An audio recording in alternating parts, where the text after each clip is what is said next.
The bench press is one of the most popular movements for the upper body, and at first glance, it seems fairly simple to perform. In reality though, for many of us, it tends to be a movement that frequently causes discomfort in the shoulders, elbows, and wrists, or is just a movement that we have trouble really feeling activate our chest. And most of these problems are due to our individual anatomy, as the way that our bones are structured and muscles are aligned will affect how exactly we should perform this movement in terms of things like grip width, elbow angle, and so on. For example, a less experienced, taller individual with longer arms and a relatively flatter chest will have a bench press setup that looks quite different than a more experienced, shorter individual with shorter arms and a bigger, well-developed chest. And if one tried to copy the other simply because it felt good for the other person, they would likely end up with aches and pains over time and wouldn't be growing their chest as well as they could be with this exercise if they had tweaked their form based on their individual anatomy. In this video, we're going to show you how you can do just that in 3 easy steps.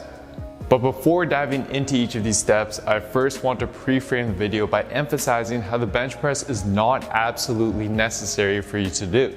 For some individuals, it's a great effective movement at growing the chest and the overall upper body musculature, whereas for others, it's just not the best exercise for their structure, especially since the barbell forces you into a fixed hand position.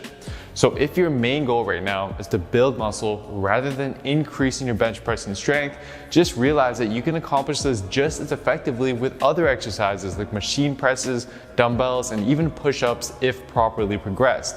The bench press isn't the end-all be-all chest exercise, and you don't need to force yourself to do it if you find it's just not a good fit for you and your body.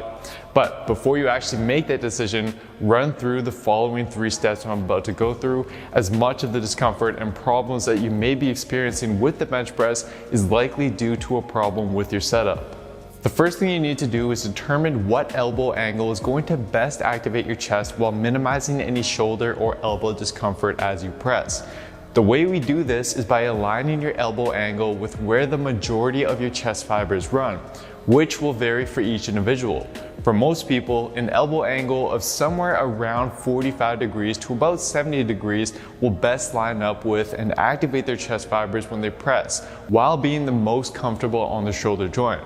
If you flare your elbows too much and go above this range to 90 degrees, for example, this has not only been shown to increase the risk of shoulder impingement, but will also shift more of the tension away from the chest and onto the front delts.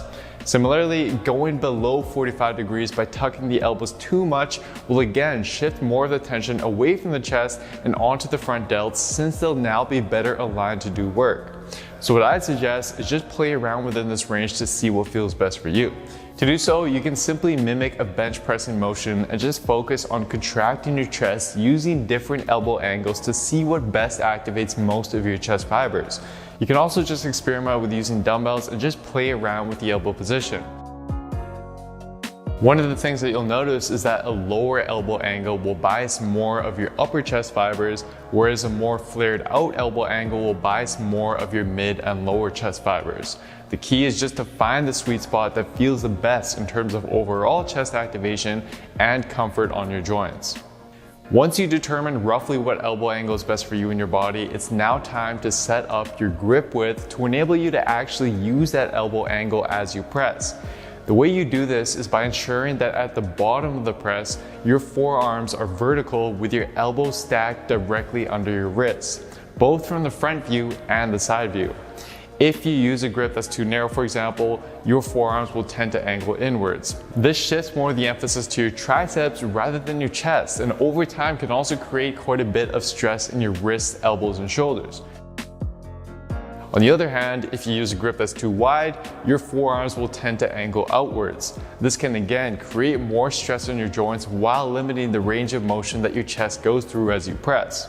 Also keep in mind that if in step 1 you chose an elbow angle that's tucked a bit more to around 45 degrees, then you'll have to use a more narrow grip in order to get your forearms lined up properly.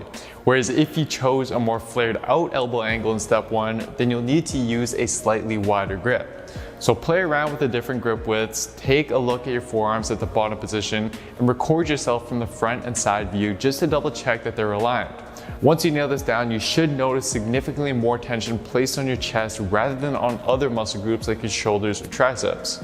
Lastly, as you press, you want to maintain at least some degree of an arch in your upper back, rather than keeping it completely flat against the bench. This helps activate more of your chest, specifically the mid and lower fibers, by putting them in a better aligned position to do work, while also keeping your shoulders in a safer position. But as for how much of an arch you should use, this is going to depend on your individual chest fibers, the structure of your sternum, and the overall size of your chest as well. Generally though, most people will get the best activation somewhere between an arch that isn't completely flat against the bench, but also isn't as exaggerated as a powerlifter's arch, for example. So again, with this step, play around with it to find the optimal position where you feel the most activation in your chest with minimal discomfort on your joints. And there you have it. Go through the step-by-step process, experiment with it, and find what works best for you and your body. If you want to build muscle as effectively as possible while minimizing your risk of injury, then you need to not only pick the right exercises, but you also need to ensure that you set up and execute them in the right way and in a way that's based on your individual structure. And for a step-by-step program that does just that for you by showing you exactly how to train and how to eat week after week so that you can transform your specific body as fast as scientifically possible, and simply head on over to builtwithscience.com and take our analysis quiz to discover which of our approaches is best for you and your body.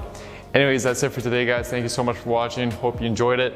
Please don't forget to show your support by giving the video a like, leaving a comment down below, subscribing to the channel, turning on notifications for the channel as well, as this all really does help me out. Much appreciated, and see you next time.